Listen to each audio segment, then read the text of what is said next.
Well, hello there. My name is Dave Bila. I want to welcome you to this new edition of News and Views broadcast by Access LaPorte County on Access TV Channel 99. We are a weekly public opinion program addressing local, state, and national topics and issues of interest to the Michigan City and surrounding areas.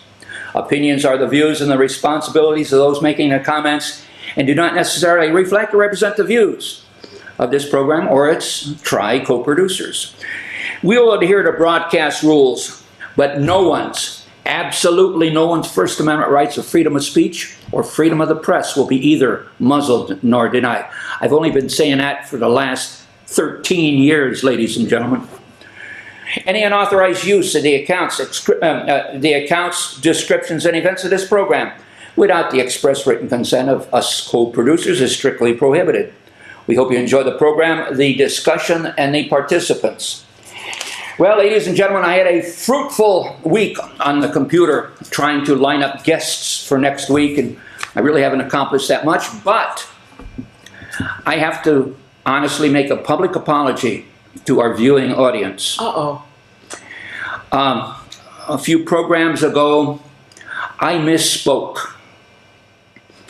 I misspoke about a plot of land that I said was 20 acres of trees, and that of trees and vegetations, and that 20 acres in reality was not 20 acres, it was 11 acres. So I apologize for misspeaking on behalf of the amount of property.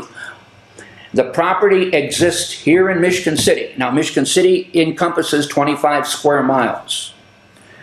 And there are a lot of tree-lined roads. There are a lot of tree-lined personal woods that individuals own. And there is a lot of standing trees, mature trees, on the 25 square acres, 25 square mile acreage of Michigan City. This particular parcel that I spoke about contained 11 acres. 11 acres consists of 479,160 square foot, 12 inches by 12 inches. The parcel that is being built on this 11-acre site encompasses 35,000 square feet, which is less than an acre of ground. The tree board, the arborist, the newly hired arborist of the city of Michigan City, approved this defoliation of this parcel of ground. He approved it. He is responsible to the tree board. My concern is if this policy continues to exist for every 35,000 square foot building to be built in Michigan City, over the period of time there won't be any trees left. Now, I personally saw 6 matured trees that were cut down and were on a trailer truck being trucked away from this particular site. I think it's a travesty that mature trees, first of all, in my thinking, the arborist should have known that these trees existed, or somebody should have known that these trees existed and they could have been saved. Not the scruffy brush underneath these trees, but there were 6. You know how long it takes a tree to grow 24 to 36 inches in diameter? 100 years. 100 years. So that's 600 years worth of growth, of tree growth in Michigan City that's going by the wayside. I'm just saying, we have an arborist, we have a tree board, we are identified as a tree city. Is that the proper way to maintain the status of a tree board, by allowing this defoliation to happen on 11 acres of ground when only 1 acre of ground is sufficient to build the building? Can I ask you a question? Yes, ma'am. So I started the tree board in 1990 when they came on my property when I was out of town and cut down all these trees. And I went to then Mayor Brilson and asked her if we could start it. And then about 10 years later, I nominated us for Tree City USA. And I have just recently had the tree board president on my program on WNIT. I know they don't want to do that. I'm just wondering if somehow these trees were diseased or something was happening. And if not, we've been through a lot of arborists here. They kind of come and go. They get a job here, then they get an offer in a bigger city. And it's a tough business. You have to be, you have to go to college and get approved and everything else. But yeah, that's disturbing. And we don't want that to happen. I mean, I fought to plant trees all the way down Franklin Street, all the way up 20, everywhere. And you citizens out there would call me and call the tree board members over the years and say, my tree is dying, what do I do? And we try to come save it. So that's very unusual to me. And I'm just wondering if there's more to the story, or if not, that's not a good thing. Well, let me just say, I watched the tree board meeting. When the new arborist basically told the tree board that the tree board is not his employee, is his employer. His employer is the city of Michigan City, which is wrong. The tree board has advised and consent over the arborist. I've been watching numerous tree board meetings. That's the way it should be. And so somehow, now this particular project of this acreage has been in the works for over a year. Okay, but just recently, and I said this publicly, under the dark of night, these 11 acres were obliterated. And again, if a precedent is set, and so anybody and everybody who has a stand of trees better watch out, because if this arborist gives the authority to cut these trees down, unbeknownst to you, where is Michigan City going? I'm serious. But again, I apologize for misinforming the public. Well, we just got $1 million grant here in Michigan City to the tree board. And well, first of all, let's find out who owns the land. Yeah. Now, if it's the owner of the land that authorized the cutting of the trees down, that's a lot different than somebody that doesn't own the land. Yeah, no, sir. The land was, again, I'm for the project that's being built on this property. And we got $1 million grant to plant new trees, and I think South Bend did also. So I don't know what the grant scheme is, but if you're on the tree board, give them a call and try to explain it, please. Call me. I'll be glad to. Again, as I said, I'm for the organization that is utilizing this property to build a very functional thing for the city of Michigan City's youth. Again, they are doing a fantastic job. And again, I'm trying to sort of keep in the background because. But this particular project, the land was purchased back in January of last year.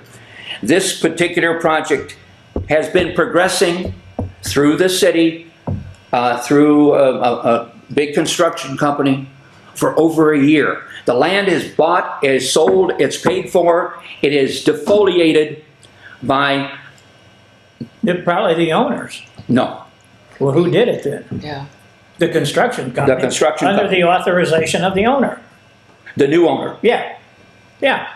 Yeah, if he says so, it's done. Yeah.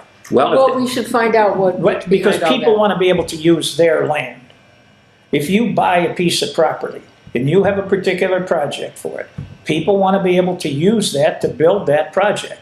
And one of the situations we have in Michigan City is, and this is getting into history, but way back when, Go ahead. getting into when John Bradamus was the representative from this area, only 2 or 3 people remember that, he had a brother who was somebody was known as a consultant, and he's the one that came in and said that Michigan City by the year 2000 would be 80,000 people. It didn't turn out that way. Right. We're a lot less than 80,000 people, and frankly, if you take the prison away, we're about 28,000, 29,000. Now that doesn't count the surrounding areas like Long Beach, Duneland Beach, and those areas, but the civil city of Michigan City, about 28,000. We're way behind in building projects that deal with technology.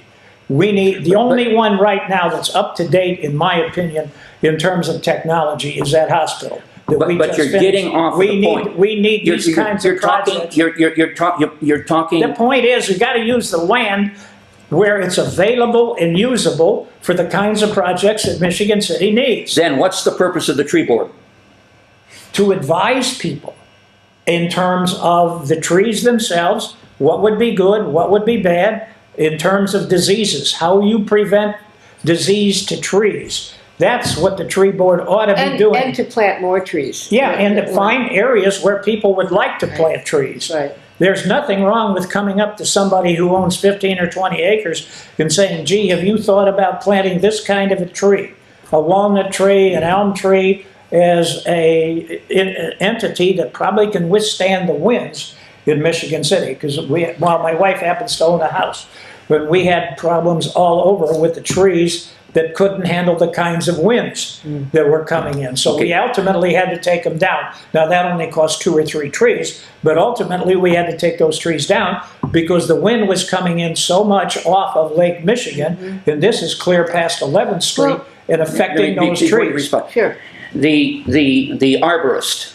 The arborist. By the way, I hired an arborist to tell me that. Right. One that's good. The arborist specifically circumvented the tree board and went to the city council to have a ordinance appropriated. The tree board was not aware of what the arborist was doing in regards to his communication with the city council. Better be talking to him. Yeah. And when the arborist was questioned about what happened, what transpired in the conversation of the tree board, they said they knew absolutely nothing about it. And that's when the arborist said, I work for the city of Michigan City, not for you. Somebody's giving him the wrong information, and I will say that this $1 million grant is going to plant trees on parts of the city of Michigan City that don't have a lot of trees. And trees create less pollution, they create less crime, they create shade, so your heating bills and your cooling bills aren't expensive. So hopefully, now that you brought that up, and to the light of the people of watching the show right now, hopefully, and the tree board and the arborist will straighten that out. Because really, they should work together. There's But no just reason. from my experience, one of the things that you have to take into account when you start into this is how high will these trees grow? Yeah. Because if they get up to a length where they're being affected by those winds coming off Lake Michigan, and we get 85-mile-an-hour winds off Lake Michigan. The great thing is that they don't circulate. They just come straight in, so you don't have to worry about some of the kinds of weather situations, hurricanes et al., that they do in other places. But you got to understand that the kinds of trees you plant, and I'm sure an arborist can talk to you about this, have to be able to withstand those winds. And I'm going to tell you off the top, this is from somebody who's not an expert, the kinds that basically I've seen that can handle that are elms and walnuts. So you've got to be looking, if you're going to start this, what kind of trees are necessary to handle the various situations that you're going to find in Michigan City. Okay, to be more specific, the property is located north of the Shirley Hines building on, what'd you say, Barker Road? Barker Road. Barker Road. That entire area is tree-lined. Beautiful trees in front of Barker Junior High School and all that surrounding areas. As soon as we leave here, I'm going to go look at it. Huh? And then I'll go to the tree board and find out what's going on. Drive down Barker Road first. Yeah. Drive down Barker Road. Not Barker Ave, Barker Road. Barker Road. Look at Shirley Hines and look at the trees on that property, that acreage, just north of Shirley Hines. Heartbreaking, I'm sure. I'm sure that's Is heartbreaking. 11 acres of I know, defoliated exactly. ground. That's terrible. I don't know. You could be right. They might be planning some more, townhouses or something. He sold it to a developer. Who knows? But Well, I'm just looking at transparency. they need to work together. We got to be transparent in this community. right. One hand, this particular project had to be approved by the city of Michigan City to garner permits and so on. Part of that responsibility, in my mind, to a functional society is for the city and the arborist to be sent out to this property and look at it before approval is made. I don't believe that happened. And I'm just saying, to be transparent and to build a better community, one hand should know what the other hand is doing when it comes to a private, public, not-for-profit partnership that will enable Michigan City to grow. But it's not happening. Michigan City will not grow unless we get housing. And that housing has to go on the south end of Michigan City. And by the south end of Michigan City, I'm really talking about Barker Avenue South. The problem you have with Barker Avenue North is the fact that so many people are coming into that area because of its valuation close to the lake, and they've driven up prices very, very high. A lot of people can't afford that, so they're looking at buildings and housing basically south of Barker Avenue. Now, Tony, when he comes on, he'd kind of disagree with me on that. He's already saying 20 south. I'm saying Barker Avenue south. And you're going to have to put the housing in that area for people who are going to work here, because that's where the facilities to take care of them are located. Well, I agree. They just announced a big development across from Swan Lake, where my mother is buried, on Highway 212. And I heard him being interviewed on WEFM about these two-bedroom condos that are going up, whatever. They're going to be priced, you know, so that people can afford them. There's a big development. They've been trying to do that for a while. So I know, and that one area close to Walmart down the road, it's all been cleared, and that's in the south end. Well, that's going on? that's on the south end. That's Yeah. like 250 Close to units. Rogers. But they, well, it's not Rogers anymore. Michigan City High School. Oh. I still call it Elston, Is that so what don't they- feel bad, No. Wait, Rogers is now called Michigan City High School? as I understand it. I apologize to all of you that go there, okay? Okay, to be more But now, wait a specific. minute. That unit you're talking about, that's about 250 to 300 units. Okay. Yeah. I'm told that the basic price on those, now they're 3-bedroom and a lot of nice things, you're looking at $250,000 a night. Well, again, Not specifically, like Long Beach, though, where you live. specifically the Don't name, even bring that up. the name of the project that Donna is talking about is Tryon Meadows. That's right. It's a Right. 39-acre project. Estimated cost is $50 million on that particular project. But if you listen to the Redevelopment Commission and you listen to what's going on beyond just the regular dialogue, that particular project is going to be subsidized basically by the Redevelopment Commission. The city of Michigan City is going to put in water and sewers, Already have. It's already in there. not in that 39-acre parcel. Not in that 39. Maybe you and I are talking about a different parcel, the one that they grew hay on for years. This is a bean field by the Shady Oaks Winery. Oh, no, that's, yeah. we're talking about different projects. That's the one I was talking about. That's one. That's Yeah, one we're you talking were about talking two about. different Yeah, projects. they just announced that. Yeah, that is undeveloped land. The city will have an economic issue economic bonds to put in water and sewage, and they're going to have to maintain it for the next 20 years. But not a dime of the tax revenue derived from that project is going to go into the coffers of Michigan City. Right. It's going to go into the Redevelopment Commission to pay off the 20-year bond for this project. That is the coffers of Michigan City. The Redevelopment Commission is part of Michigan City. You don't want to understand that. I got that, but it is. Okay, I'm going back to what the key words that were used publicly. It is a workforce housing project. That's what they call it. It's a workforce housing project, and the message that is basically sent, in my mind, is subsidized housing.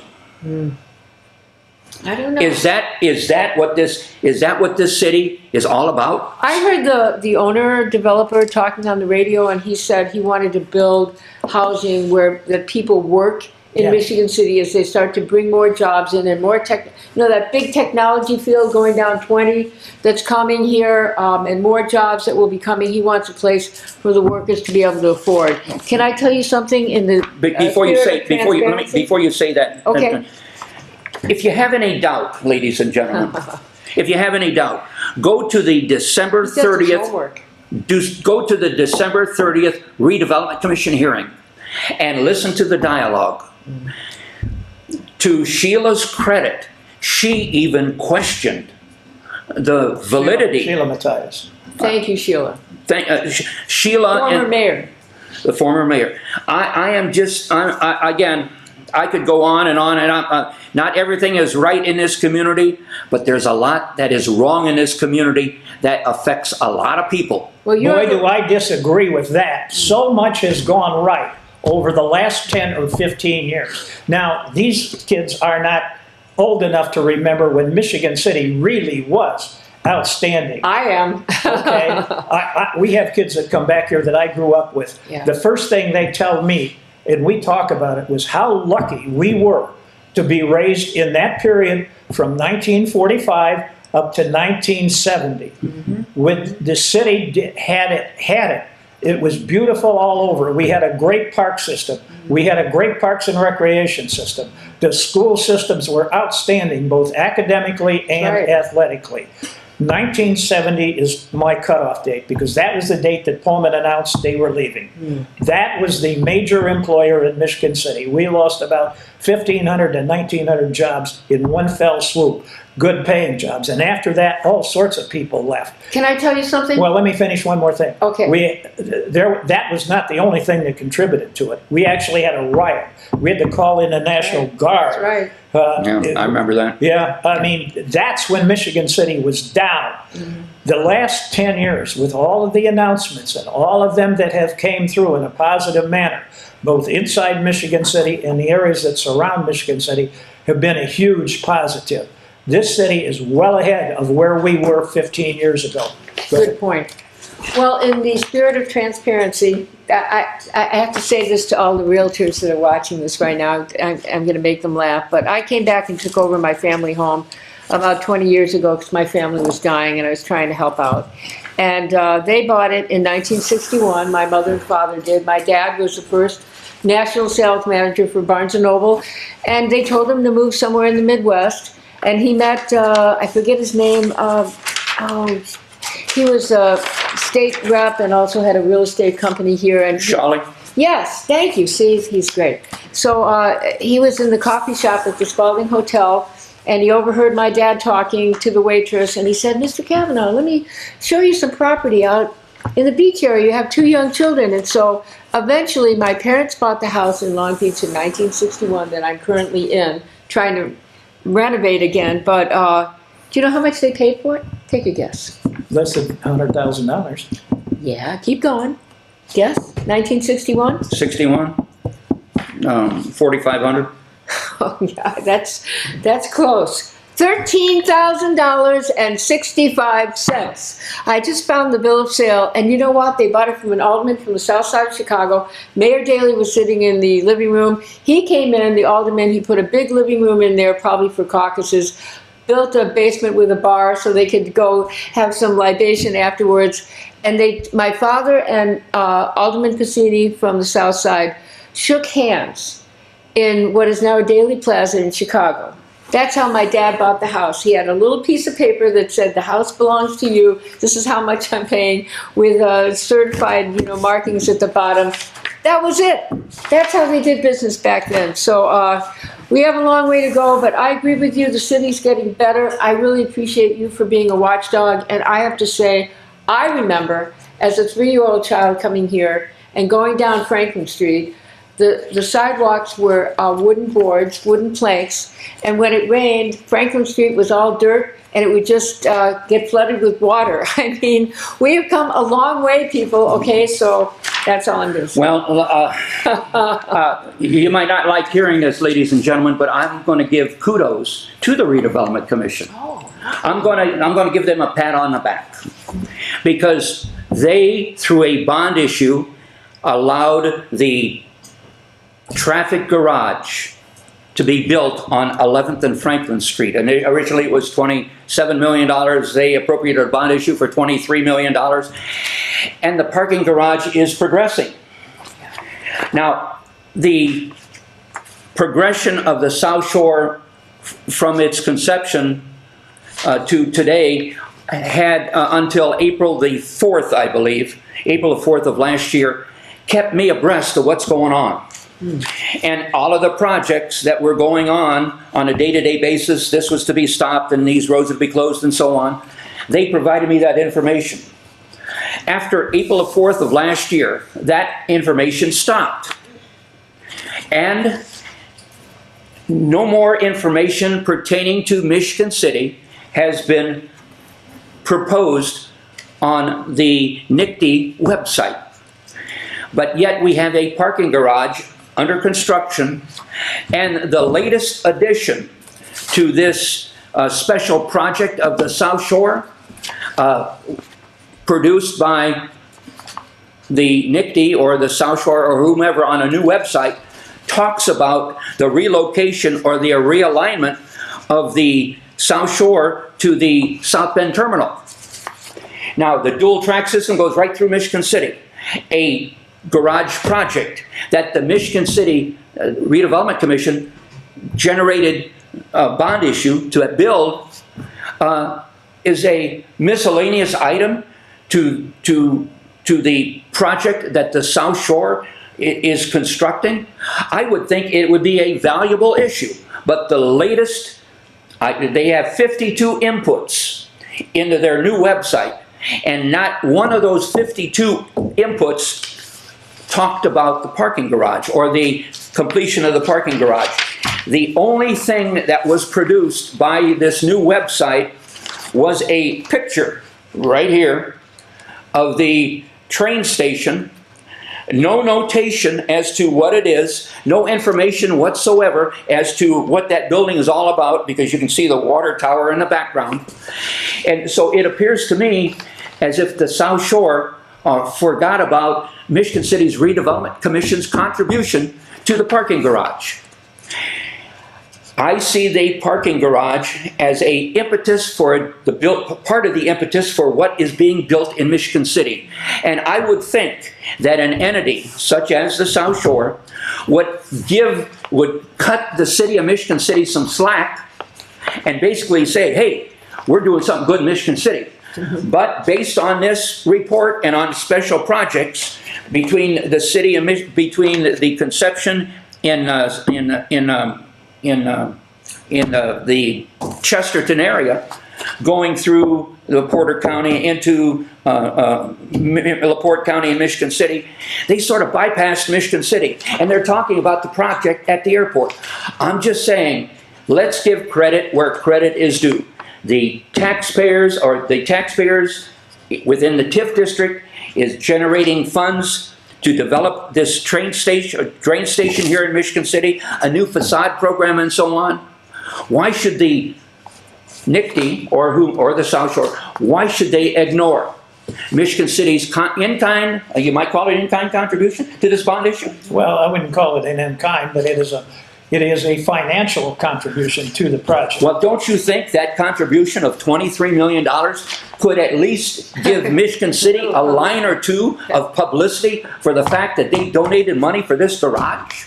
Well, I think part of the situation is, and this is just me looking at what they're trying to do, is they want to let people know that not only can you go from Michigan City to Chicago, you're going to be able to go from Michigan City to South Bend and get on an airplane and go to Florida or places like that. And what they've done is they've changed the route to get it right up to the terminal. So Correct. You could go right into the terminal rather than having to find a way around on that airport, and that's what they're trying to emphasize. I don't blame them for that. I'd be trying to emphasize things like that also, because one of the things they have to do financially is increase their ridership.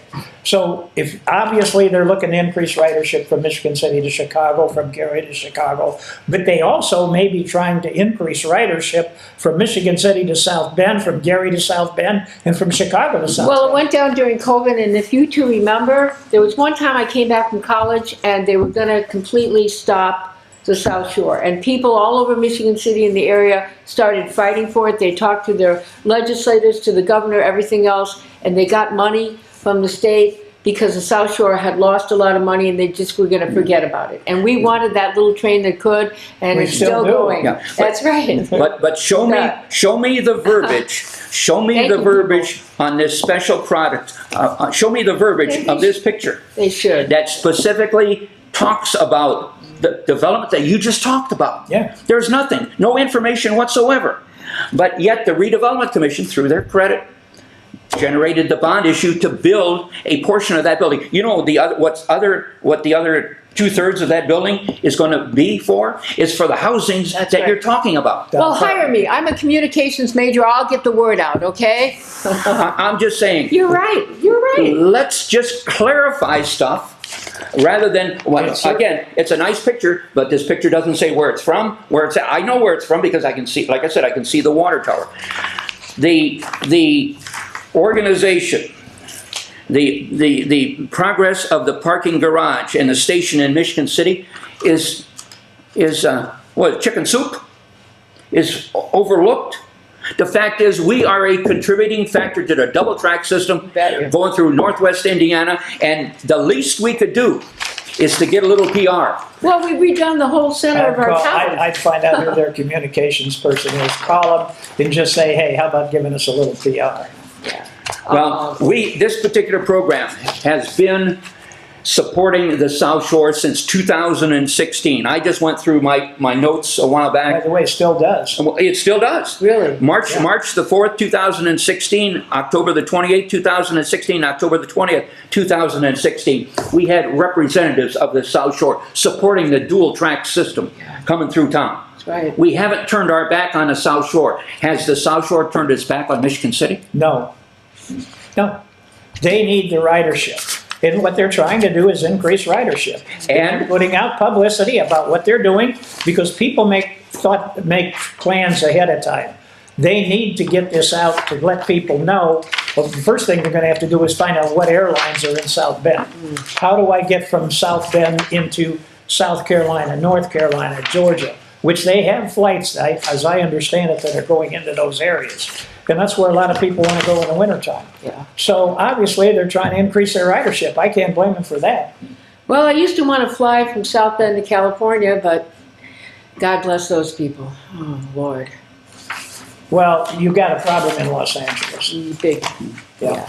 Now, I'm just going back to, again, reading this. The South Shore Line is a rail line operated by the Northern Indiana Commuter Transportation District between Millennium Station in downtown Chicago and South Bend International Airport. Goes right past Michigan City.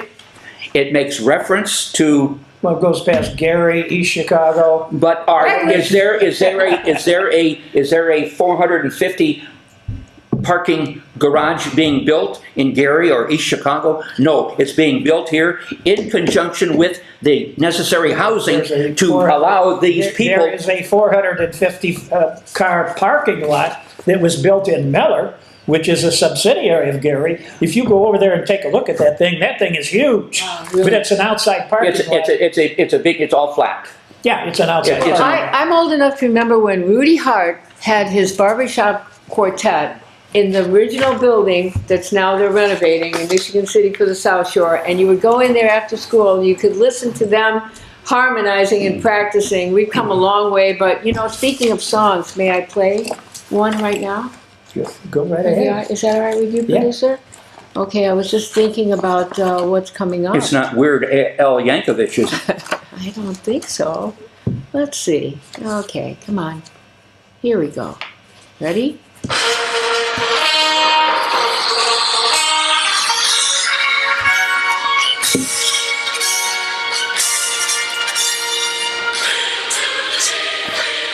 You're a veteran. What? You're a veteran. Yeah, I salute you. he is too. They're both of them. But I salute you I get too. no respect. I'm giving you respect. I helped free Poland from Russia in the State Department. All right, everybody, what do you think? They just had some breaking news. Did you hear about it? Well, go ahead. But I was going to say, whenever you guys get through with all this, I want to talk about something that I think is going to be very important for the future. Oh. And that's the prison property situation. Absolutely. And they have And that's- a hearing next Thursday about Right. that. For, Tuesday. And here are these. Tuesday? Yeah, I think it's Here are these statistics, okay, pertaining to the hearing. maybe it's Thursday. I might be wrong. The redevelopment of the Indiana State Prison at Michigan City site, January 22nd, from 6:30 to 8 o'clock. The location is Michigan City Hope Community Center. Yes, there you Okay. go. What day is that again, please? That's January 22nd Tuesday. from 6:30 to 8 o'clock. It's Wednesday. a public meeting will be held January 22nd, Michigan City, Indiana, to discuss redevelopment ideas for the Indiana State Prison property once it closes, allowing community members to share their thoughts on how to reuse the site. The meeting will take place at Michigan City Hope Center from 6 to 8:30 and will focus on design, connectivity, economic development, and land use options for the former prison site. My understanding is this particular site is going to close in 2029. So again, prior meetings ago, I talked about a procedure that has been set up in the city of Michigan City. First of all, legally, the property has to be acquired by the city of Michigan City. It's not a goodwill gesture. Paperwork has to be transferred. We discussed that remediation of that property is a top priority. That was not discussed in handing the property over to the city of Michigan City. There are a lot of details. This is putting the horse in the cart in front of the horse as far as this public meeting is concerned, because other than lip service, that property is not ours yet. Is not ours yet. I'm just saying, again, just to be transparent, a procedure was set up in 92 as to the acquisition of property, but we did not look at the ramifications of the cost to remediate that property. We just said, well, thanks, it's coming. How are you going to clean it up? I'll give you an example. The IC Baseball League. We built a baseball diamond in front of the Indiana State Prison. I remember that. I cut a deal with Governor O'Bannon. Cut a deal. I cut a deal basically with the Department of Corrections and approved by Governor O'Bannon that specifically said that this property, the property used for the baseball field, can have the status of a park until the prison ceases and desists. So we've got over $100,000 in fencing and lights and concession stand and everything else. And the concession stand, we had bathrooms there.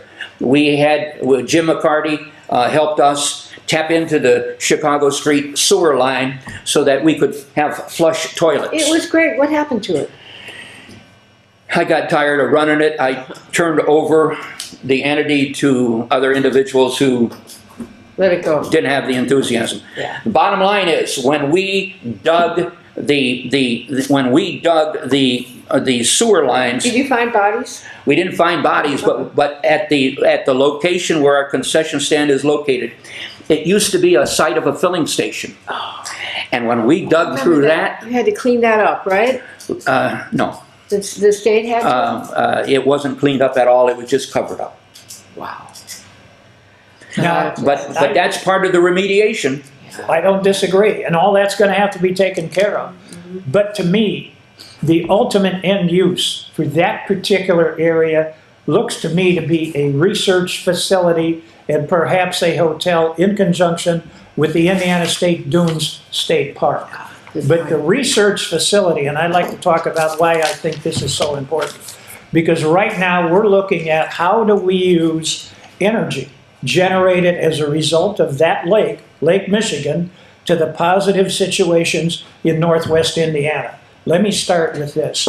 There is a compact between the United States and Canada that says that water that comes out of the Great Lakes has to be used within the Great Lakes Basin, which means that as far as LaPorte County is concerned, anything beyond what we used to call the Summit Hill, technically the name is the Valparaiso Moraine, on the other side of that, you cannot pipe water into that area because it will not ultimately come back to Lake Michigan. You can build facilities using Lake Michigan water as long as it's north of the Valparaiso Moraine. So as a result of that, we want to concentrate on those kinds of facilities that can be built. But first of all, we need a research situation that, because of our location, very close to Lake Michigan, that can correspond with the types of situations we can build. Now, in terms of some research that can be done, I didn't realize this, but looking it up, I found that just in fish, There are 150 different species of fish Wow. in Lake Michigan. Really? I was astounded. Yeah. And that doesn't count things like zebra mussels and other types of non-fish situations, mollusks that are out there. And I give you one example of how I found out about this a little bit. But 2 years ago, I was at a show in Indianapolis. This is actually an art show, a combined art show and car show. Unusual, but in Smart. February, and they were doing Frank Dudley portraits. Frank Dudley was an artist who painted the dunes for something like 50 years. He was active from about 1900 up to about 1950. He was nicknamed the painter of the dunes. Wow. And my wife and I have known a couple of his paintings. And so as a result of that, we got an invite to this. And while I'm down there going through looking at these paintings, a guy came up to me and he said, "I'm a biologist with the state of Indiana. What do you know about burbot?" And I said, "What's a burbot?" And he said, "Well, that's a fish in Lake Michigan. We just found out about it." Now, this is a biologist with the state of Indiana. Yeah. And he said, "We noticed there's a newspaper article that a guy went out from Burns Harbor, the state record for burbots." Now, this is in December. I think he was, well, it might have been early January he was out. This is in December or January, early January. And he caught an 11-pound burbot. The state record at that time was 9 pounds. At 11 pounds, it set the state record. A half an hour later, he caught a 13-pound burbot. That set the new state record. Burbots are a freshwater cod. They are indigenous to the state of Michigan, or to the Lake Michigan and to Lake Superior.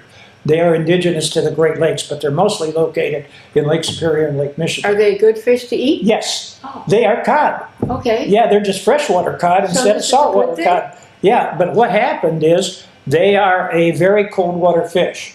So they spawn in December, January, and February, which for most of the time that I was growing up, the harbor was froze over. You couldn't get the tugs out there to lay their lines to catch fish. Mm-hmm. So as a result of that, there was not a lot of fishing done for these. Now, that's not happening, but you don't have commercial fishing in Lake Michigan anymore, with the exception of the Indians. But even there, what happens is, when they finish spawning, they go back down into deep water. They actually are below the lines that the charter boats set out to troll with. The charter boats get lake trout and coho, but they don't get burbots because they're down so far. They're in 250 feet plus of water. So here's where you catch the coho, and here's where you get them. Yeah, way down below that, because they are a cold water fish. I guess they are in salt water also. But that's just one species that we need to do research on. There's vegetation, there's fauna out there that we need to do research on. And I've kind of looked at it like this, and this is a little facetious, but if Elkhart can name their museum the Museum of the Midwest, we certainly could name our museum the Museum of the Great Lakes, or the Research Office of the Great Lakes. Well, not just burbots. There's 150 different species of fish in that lake, and we probably are familiar with 10, 15. You know, and some of them we planted. These aren't even planted, they're indigenous. We're also finding out that lake trout, yes, many of them are planted, but there's still some surviving indigenous chains of lake trout that were indigenous to this lake before the eels took them out. There's a lot of research that could be done on this lake, how it should be used, what we should do with it. There's also a lot of research that could be done on the dunes. The vegetation, the trees, the fauna located in the dunes. And we need to do that type of thing. And to me, Michigan City would be the ideal place to set this up, because we're very close to all of it. Now, Dave remembers, because we talked about this, that Grand Valley State actually, not this past year, but 2 years ago, had a tour vessel. I went on it. Yeah, but they have great. They have 4 vessels. They have 2 research vessels and they have 2 tour vessels. What they had here was a tour vessel. They do a little research on it just to show people. That's right. But what a great situation it would be And this would take work, I'm not going to deny it, and I'll be the first to tell you that we're a small town, basically 30,000 people. But if you could involve the universities around here, and I'm going to start with universities like Notre Dame, St. Mary's College, then you've got Purdue University Northwest, you've got IUSB, IU South Bend, you've got IU Northwest, which is in Gary, Wells Park. All of these facilities are always looking for what kind of research can we do, and Purdue University in Lafayette. This would be the ideal situation because it relates to the state of Indiana. These are all Indiana schools, a couple of them private. I forgot Valparaiso, sorry about that. Also Valparaiso University. These professors are always looking for what kind of research can we do. So are students, especially graduate students. This is an ideal place to bring this in and work in those situations. Excuse me, and so you're saying the research center that you're talking about, what would be put there, would be put on the Equipment that prison site, along with maybe a hotel for people going to now the national park in the the dunes. national park and the Dune State Park. Can I just think we've really got to look at that. I think that's wonderful, and let me just say this real quickly. I've been out there, I've been to the prison in a tour. I've seen recently there's something on TV, on YouTube, where they talk to people who are on death row in that prison right now. That prison goes all the way back to the Civil War and Lincoln.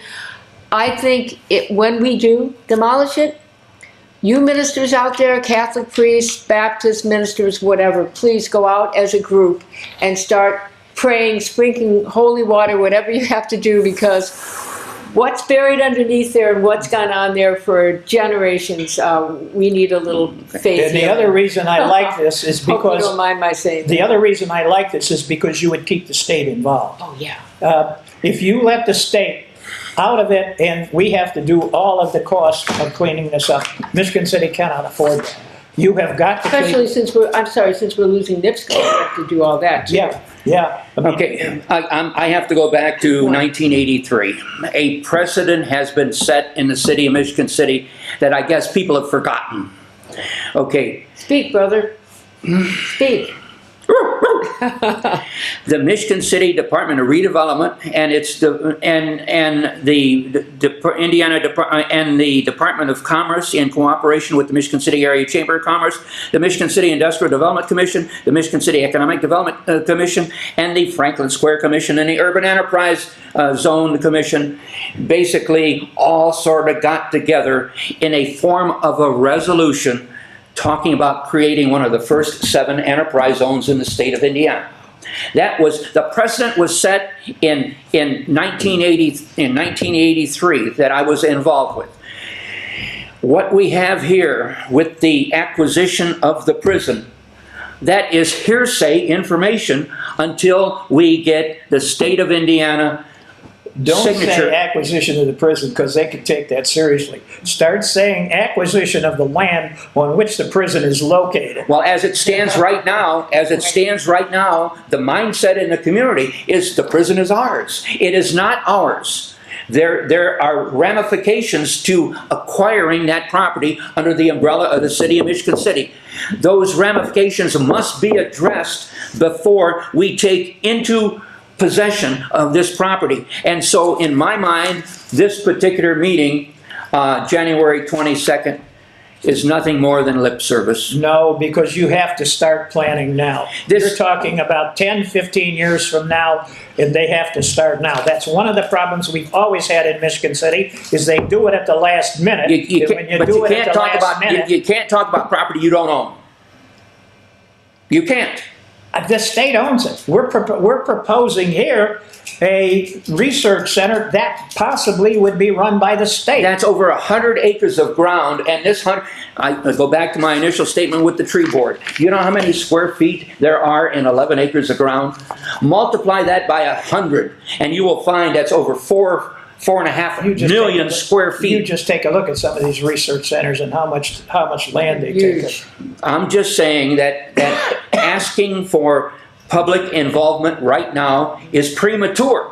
Well, you got to let people say what they think. They're more than welcome to come on the program. I think To they're say just what they excited about it, and I think it's the beginning of just letting people know. That's how I look at it. But I hear what you're saying. I'm just excited that finally it's. I hate to see a building like that with so much history, but a lot of people don't know after World War II, they brought one of the ovens from Auschwitz, and they used to bake the license plates there and other things. I actually walked in it when I took the tour of the whole prison back in the 80s, and I hope that's gone, okay, but I think it's good that at least people are beginning to find out about what's happening, what we could look forward to, hopefully, and you know, you do great research and you're a brilliant mind, so I'm just here to say, let's, as a communicator, let's get the word out, and hopefully a lot of great things are happening to our area, and we deserve it, don't we?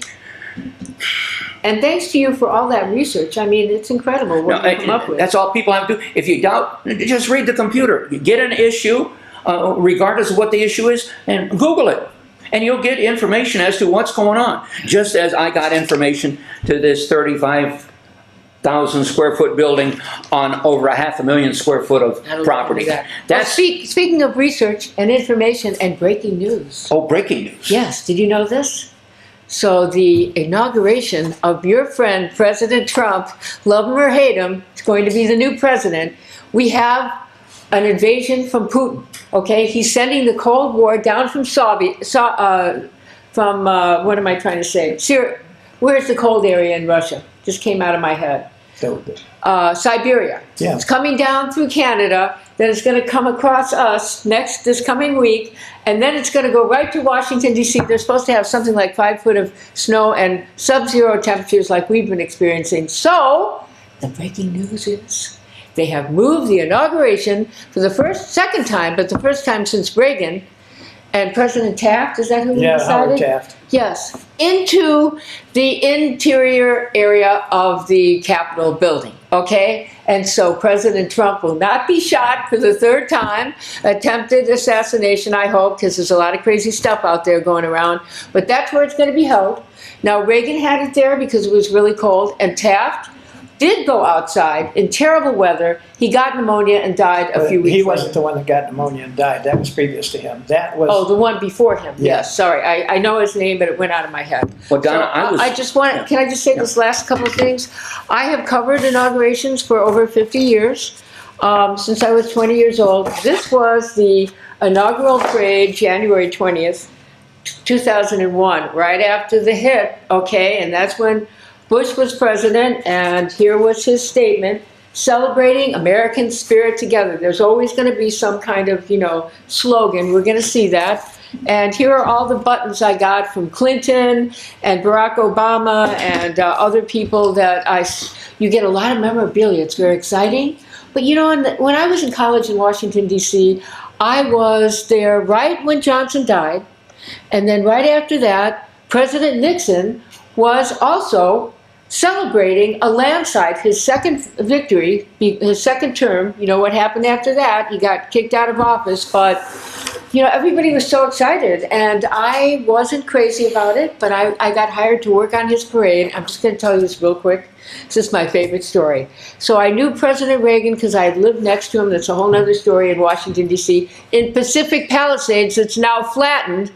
And anyway, he was governor, and then he lost the election, and because I worked on the parade, I was given a seat right next to the presidential booth. Now, you'll see it, it's usually a big glass booth, where now they'll all be watching the parade go by. People come from all over the country to be in the parade. Anyway, I'm sitting there, and the parade was about 2 hours long, and it was starting to rain a little bit, and all of a sudden in the distance, I saw this man coming across Pennsylvania Avenue toward me, tall, dark, really greasy hair, and the dry look was in back then.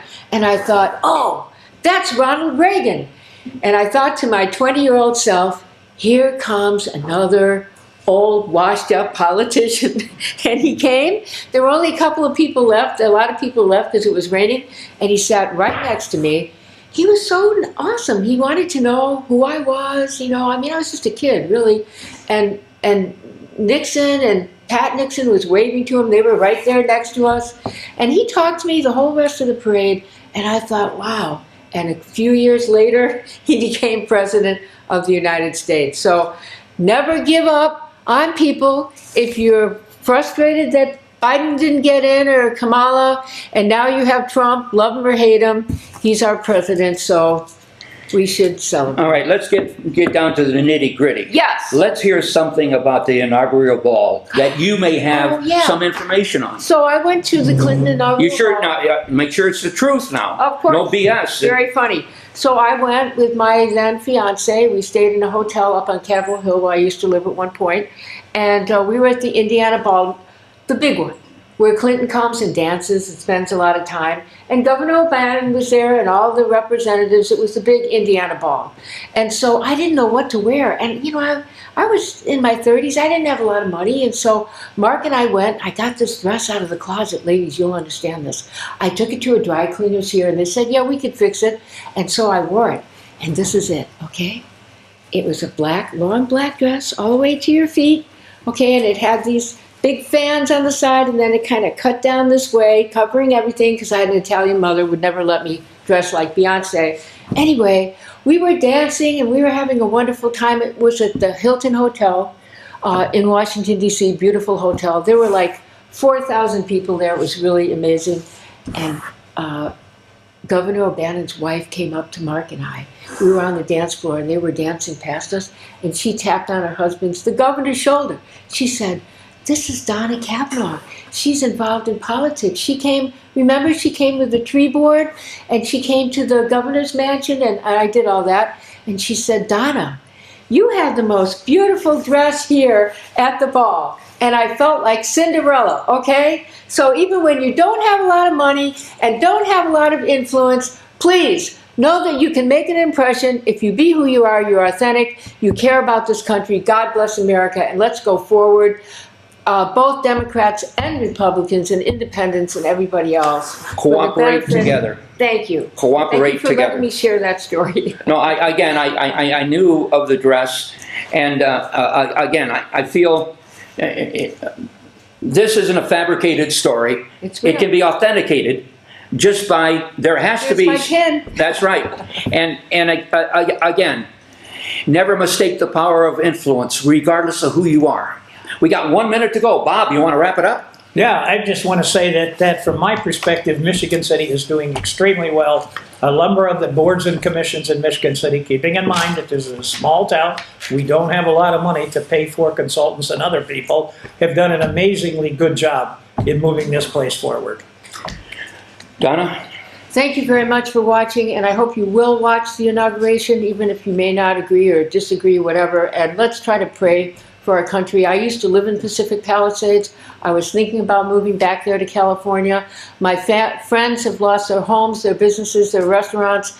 It's breaking my heart. If you have family there or you want to donate to the Red Cross, please do it. They said it's like an atomic bomb hit that whole area. I don't even want to look at it. Okay, It's terrible. this, like Bob was saying, this Thank town you. does. Thank you for inviting me. Yeah, this town doesn't have a lot of money, but we can cooperate. Yes. If we cooperate between entities, we can get a lot more accomplished than trying to protect their own little bitty island. We have a situation here where the tree board is not cooperating with the arborist, and this isn't cooperating with that. There has to be an individual that will unify the community so that everybody within the community is transparent with one another. I want to thank everybody for watching. Your input as to improvements or criticism of this program is greatly appreciated. Please contact show's co-producers Bob Pollock, Dave Bila, or Tony Hendricks with your comments.